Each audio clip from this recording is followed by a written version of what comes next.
اللہ الرحمن الرحیم۔ قیاس کی دو قسمیں ہیں، قیاس استثنائی اور قیاس اقترانی۔ قیاس استثنائی وہ قیاس ہوتا ہے جو دو قضیوں سے مل کر بنے، ان میں سے ایک قضیہ شرطیہ ہو، دونوں کے درمیان حرف لیکن ہو، اور قیاس میں نتیجہ یا نقیض نتیجہ مذکور ہو۔ قیاس استثنائی وہ قیاس ہوتا ہے کہ جو دو قضیوں سے مل کر بنے اور دونوں قضیوں کے درمیان حرف لیکن ہو، اور اس قیاس میں نتیجہ یا نتیجہ کی نقیض مذکور ہو۔ نتیجہ مذکور ہو، اس کی مثال بتائی کہ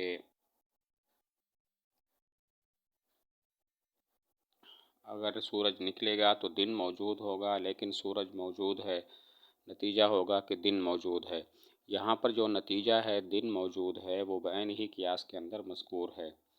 اور نتیجہ کی نقیض مذکور ہو، سورج نکلے گا تو دن موجود ہوگا لیکن دن موجود نہیں ہے، نتیجہ سورج نہیں ہے۔ اب سورج نہیں ہے یہ نتیجہ ہے، اس میں اس کی نقیض قیاس میں مذکور ہے، یعنی جب سورج نکلے گا۔ تو قیاس کی دو قسمیں ہیں، قیاس استثنائی اور قیاس اقترانی۔ قیاس استثنائی وہ قیاس ہوتا ہے جو دو قضیوں سے مل کر بنے، دونوں کے درمیان حرف لیکن ہو، اور اس قیاس میں نتیجہ یا نتیجہ کی نقیض مذکور ہو۔ نتیجہ مذکور ہو، اگر سورج نکلے گا دن موجود ہوگا، لیکن سورج موجود ہے تو نتیجہ دن موجود ہے۔ یہاں پر نتیجہ دن موجود ہے بعین ہی قیاس کے اندر مذکور ہے، اور نتیجہ کی نقیض مذکور ہو، اگر سورج نکلے گا دن موجود ہوگا لیکن دن موجود نہیں ہے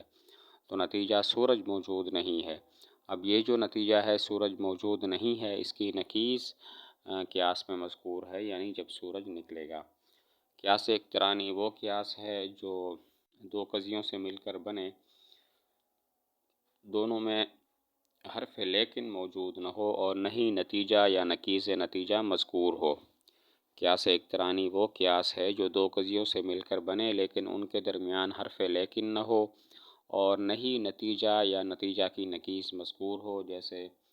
ہر انسان جاندار ہے، ہر جاندار جسم ہے، نتیجہ ہر انسان جسم ہے۔ تو یہاں پر درمیان میں کوئی حرف لیکن نہیں ہے، اسی طرح نتیجہ یا نتیجہ کی نقیض بھی قیاس کے اندر مذکور نہیں ہے۔ قیاس اقترانی وہ قیاس ہے کہ جو دو قضیوں سے مل کر بنے لیکن درمیان میں حرف لیکن نہ ہو، اور اس قیاس میں نتیجہ یا نتیجہ کی نقیض بھی مذکور نہ ہو۔ ہر انسان جاندار ہے، ہر جاندار جسم ہے، تو نتیجہ ہوگا ہر انسان جسم ہے۔ یہاں پر درمیان میں کوئی حرف لیکن نہیں ہے، اور قیاس میں نہ نتیجہ مذکور ہے نہ نتیجہ کی نقیض مذکور ہے۔ اگلے سبق میں استقراء اور تمثیل کا بیان ہے۔ استقراء کا مطلب یہ ہوتا ہے کہ کسی کلی کے جزیات کے اندر ہم نے جستجو اور تحقیق کی، تحقیق کے نتیجہ میں ہمیں معلوم ہوا کہ ان جزیات میں ایک خاص بات پائی جاتی ہے، کسی خاص جزی میں ہم نے ایک خاص بات دیکھی، تو ہم نے اس خاص بات کا حکم کلی کے تمام افراد اور تمام جزیات پر لگا دیا، اگرچہ کوئی جزی ایسی بھی ہو سکتی ہے کہ جس میں وہ خاص بات نہ ہو۔ استقراء کہتے ہیں کلی کی جزیات میں تحقیق اور جستجو کی جائے اور ان میں ہمیں کوئی ایک خاص بات ملے، تو اس خاص بات کا حکم اس کلی کے تمام جزیات پر لگا دیا جائے، اگرچہ ہو سکتا ہے کوئی جزی ایسی ہو کہ جس میں وہ خاص بات نہ ہو۔ مثلا دلی کے رہنے والا یہ کلی ہے، تو ہم نے دلی کے رہنے والوں میں ایک جستجو کی اور تحقیق کی تو معلوم ہوا کہ وہ عقل مند ہیں، تو ہم نے عقل مند ہونے کا حکم دہلی کے تمام رہنے والوں پر لگا دیا کہ دہلی کے رہنے والے عقل مند ہیں، اگرچہ ہو سکتا ہے دہلی میں کچھ لوگ ایسے بھی رہتے ہوں جن میں عقل نہ ہو۔ مثلا دلی کا رہنے والا ایک کلی ہے، اس کی جزیات، اس کے افراد میں ہم نے تحقیق کی، تو جستجو کے نتیجہ میں ہمیں معلوم ہوا کہ دہلی کے رہنے والے عقل مند ہیں، تو ہم نے حکم لگا دیا کہ دہلی کے رہنے والے عقل مند ہیں، اگرچہ ہو سکتا ہے کہ دہلی کے رہنے والے کچھ ایسے بھی ہوں جن میں عقل نہ ہو۔ اور یہ بتایا کہ جو استقراء ہے یہ یقین کا فائدہ نہیں دیتا، کیونکہ ہو سکتا ہے کہ کوئی جزی ایسی ہو کہ جس میں وہ مثلاً عقل والی بات نہ ہو، تو استقراء کا حکم یہ ہے کہ یہ یقین کا فائدہ نہیں دیتا، کیونکہ ہو سکتا ہے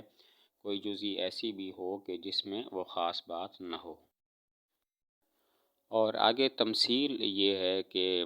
کسی خاص جزئی میں ہم نے ایک خاص بات دیکھی، اس خاص بات کی علت اور وجہ تلاش کی، اور وہ وجہ دوسری جزئی کے اندر بھی مل گئی، تو ہم نے اس خاص بات کا حکم دوسری جزئی میں بھی لگا دیا۔ تمثیل کہتے ہیں کسی جزئی میں ایک خاص بات معلوم ہوئی، ہم نے اس کی علت اور وجہ تلاش کی، اور وہ علت اور وجہ دوسری چیز کے اندر بھی مل گئی، تو ہم نے اس خاص بات کا حکم دوسری چیز میں بھی لگا دیا۔ مثلا شراب میں ایک حکم ہے کہ وہ حرام ہے، ہم نے اس کے حرام ہونے کی علت اور وجہ تلاش کی، تو وہ نشہ ہے۔ یہ نشہ ہمیں بھنگ کے اندر بھی مل گیا، تو ہم نے حکم لگا دیا کہ بھنگ حرام ہے۔ اس کی مثال ہے کہ شراب میں ایک حکم ہے کہ وہ حرام ہے، ہم نے اس کی وجہ اور علت تلاش کی، تو وہ وجہ ملی نشہ، اور پھر ہم نے دیکھا کہ یہ نشہ بھنگ کے اندر بھی موجود ہے، تو ہم نے اس سے حرام ہونے کا حکم بھنگ پہ بھی لگا دیا اور کہا کہ بھنگ حرام ہے۔ تو یہاں پر چار چیزیں پائی جاتی ہیں: مقیس علیہ یا اصل، حکم، علت اور مقیس یا فرع۔ مقیس علیہ یا اصل وہ خاص جزئی ہوتی ہے جس میں حکم پایا جاتا ہے، اور حکم وہ خاص بات ہوا کرتی ہے، اور علت وجہ ہوا کرتی ہے، اور مقیس یا فرع وہ دوسری جزئی ہوتی ہے جس میں حکم لگایا جاتا ہے۔ یہاں پر کل چار چیزیں ہیں: نمبر 1 مقیس علیہ یا اصل، اور نمبر 2 حکم، نمبر 3 علت، اور نمبر 4 مقیس یا فرع۔ مقیس علیہ یا اصل وہ خاص جزئی ہوتی ہے جس میں کوئی حکم پایا جاتا ہے، اور حکم جو ہے وہ خاص بات ہوتی ہے، اور علت وہ وجہ ہوتی ہے، اور مقیس یا فرع وہ دوسری جزئی ہوتی ہے جس میں حکم لگایا جاتا ہے۔ مثلا اس مثال میں شراب مقیس علیہ یا اصل ہے، اور حرام ہونا حکم ہے، اور نشہ علت ہے، اور بھنگ مقیس یا فرع ہے۔ اس مثال میں شراب مقیس علیہ یا اصل ہے، حرام ہونا حکم ہے، اور نشہ علت ہے، اور بھنگ مقیس یا فرع ہے۔ اور تمثیل میں کا حکم بھی یہ ہے کہ یہ یقین کا فائدہ نہیں دیتا، جس طرح کہ استقراء یقین کا فائدہ نہیں دیتا، کیونکہ جو علت ہم نے تلاش کی ہے اور جو ہمیں معلوم ہوئی ہے کہ فلاں علت ہے، ہو سکتا ہے وہ علت نہ ہو بلکہ کوئی اور علت ہو۔ اسی وجہ سے تمثیل بھی یقین کا فائدہ نہیں دیتا۔ تمثیل بھی استقراء کی طرح یقین کا فائدہ نہیں دیتا، کیونکہ جو علت ہم نے تلاش کی ہے اور ہمیں معلوم ہوئی ہے، ہو سکتا ہے حقیقت اور واقع میں وہ علت نہ ہو بلکہ علت کوئی اور ہو۔